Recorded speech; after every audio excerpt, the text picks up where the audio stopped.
منذ رميه الدراجي بعبارته المشهورة: نملك القدرة على القصف لكن الذخيرة غالية والهدف رخيص.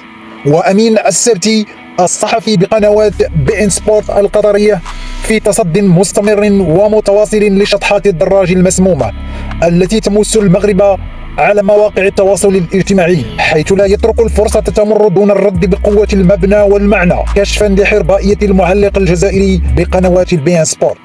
نستعرض لكم مشاهدينا الكرام في هذا الفيديو آخر الردود التي قصف بها محمد أمين السبتي المعلق الجزائري حفيظ الدراجي. لكن قبل ذلك لا تنسوا الاشتراك والإعجاب بالفيديو وتقاسمه مع الأصدقاء لفضح انتهازية الدراجي ونصرا للمغرب وأبنائه.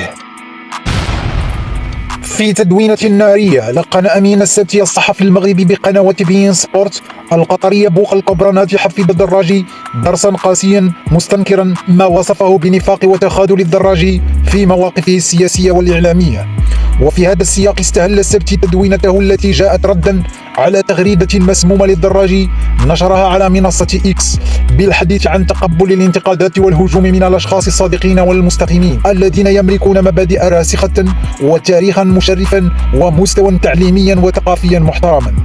وأوضح أنه حتى وإن اختلف مع هؤلاء في الطرح فإنه يمكنه تقبل آرائهم باعتبارها جزءا من حرية التعبير.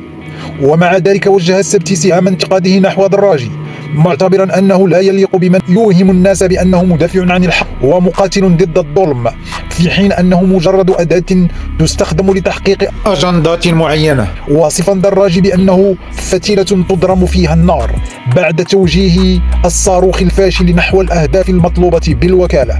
وانتقد السبتي الدراجي بشكل خاص لتجارته بقضايا الشعوب في الوقت الذي يتحالف فيه مع دول تمارس القمع والظلم خاصة ضد المسلمين في اليمن وسوريا والعراق، مشيرا إلى أن الدراجي لا يتجرأ على الكتابة عن الحق في وطنه ويخدع الناس بتمثيل الواقع بشكل مضلل. واختتم السبتي تدوينته بالقول: إن من لا يمتلك مبدأ ثابتا ويميل مع كل نسمة لن يستطيع تعديل أي شيء حتى وإن أصبح بحجم جبل.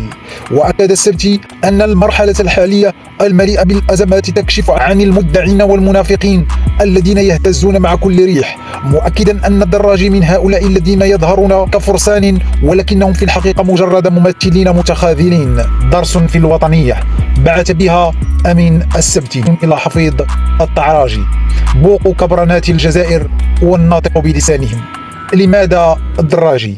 لأن هذا الكائن الحربائي استحل لنفسه كراء حنكه لنظام بلاده المارق، واستباح لها خوض حرب بالوكالة ضد كل ما هو مغربي، مستعملا أساليب رخيصة وحاطة لا يجد معها حرجا في اختلاق أكاذيب من وحي خياله يسوقها بلا حشمة ولا حياء.